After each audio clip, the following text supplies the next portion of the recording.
Welcome back to the Godzilla 7th Anniversary Gauntlet, where you watch as I slowly lose my mind to a never-ending stampede of mediocre Godzilla content. I'm kidding, they are not mediocre, -1 is cool, and so is today's subject matter, Monarch, Legacy of Monsters. Legendary Pixar's latest attempt at establishing their monsterverse as a proper cinematic universe. By now you would think they had got the message that nobody cares about their stupid attempt at building a shared franchise for their giant monsters, but I think I'm getting ahead of myself. Monarch followed two intertwined but mostly independent storylines, one set in the aftermath of Godzilla's landing at San Francisco and another 60 years prior during the first years of the titular agency's existence. I must admit, I like this approach way more than I thought I would.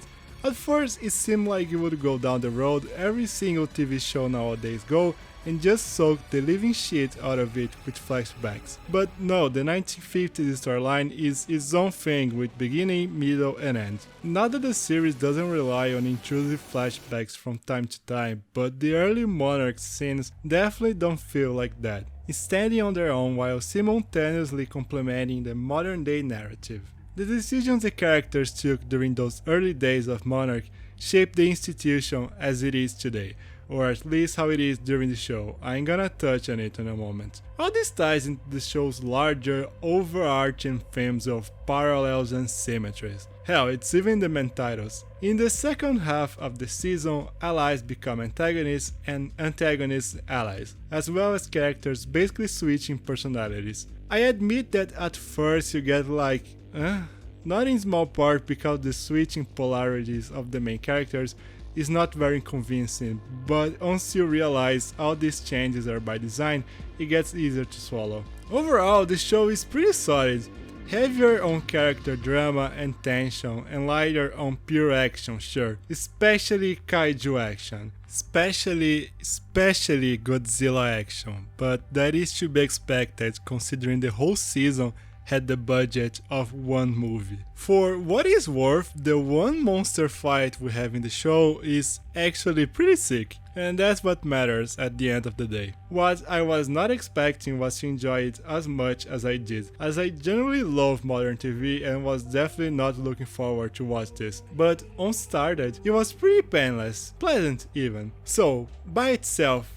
and in a vacuum, Monarch is much more enjoyable than it has any right to be, in a vacuum. It is when seen in the context of the cinematic universe it is inserted in that the cracks start to become apparent. For example, Monarch's characterization as a shadowy cloak and dagger agency that disappears with people who might potentially blow the whistle on them is completely at odds with how they are portrayed in the movies. In a matter of fact, this show made me realize how inconsistent the agency is portrayed to the franchise, starting as a means of exposition dump in Godzilla, then as a bunch of broke and discredited loonies in Skull Island, a paramilitary shield wannabe in King of the Monsters, and finally Kong's babysitters in GVK. Monarch just opened my eyes to a problem that has been there for a while now, so it is not a problem inherent to the show though. And this is only a problem with the Monarch from the present day storyline though, as the scene set in the 1950s by virtue of showing the agency in its early days have an excuse for being dissonant to the rest of the franchise.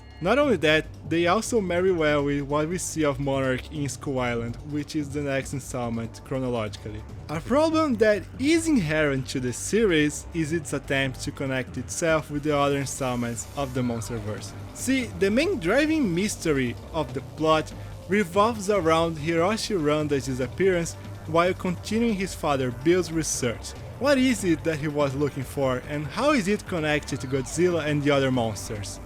It's the Hollow Earth. They find out the Hollow Earth is real. You know, the thing that was implied to be a thing in both Skull Island and King of the Monsters, and is a major plot point in Godzilla vs. Kong. It is kinda baffling how the main mystery of the show is something viewers with even a passing knowledge of the franchise could already know the answer to. If the show had come out before GVK, fine, you are introducing a concept that will later be expanded upon. But as it is, Monarch adds very little of value to the overall mythos of the Monsterverse, other than an inside look at the working of the titular agency, which, like I said, itself is incoherent with its portrayal through the rest of the franchise. In the end, I just don't know who this is made for. It doesn't move the overall plot of the franchise forward, nor does it add any interesting world building. Not that I think most Monsterverse fans care about these things. I suppose most of us are only here for Godzilla, but like I said, there's not much of him here either. Look, timing is everything. Had Monarch been released somewhere in between Skull Island, the move it builds on the most, and Godzilla vs. Kong, the move it builds towards the most, it would have been a completely different experience. As it is though, is another iffy attempt by Legendary to assemble, pun intended, their own interconnected franchise. Of course, once you look past all of that and ignore the cynical corporativism that is driving the whole project in the first place, what is here is pretty fun. Certainly more 2014's Godzilla than, say, Godzilla vs. Kong, which I know won't be everyone's cup of tea. But it is mine, which explains why this show in particular was appealing to me after all. Alright, let's see. Saying the movie spent half of the runtime bashing is not that bad? Check. Great, what next? Give a teaser to the next video you probably won't follow with.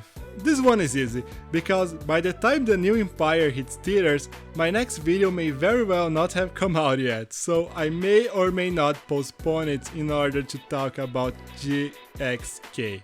We will see. Until then.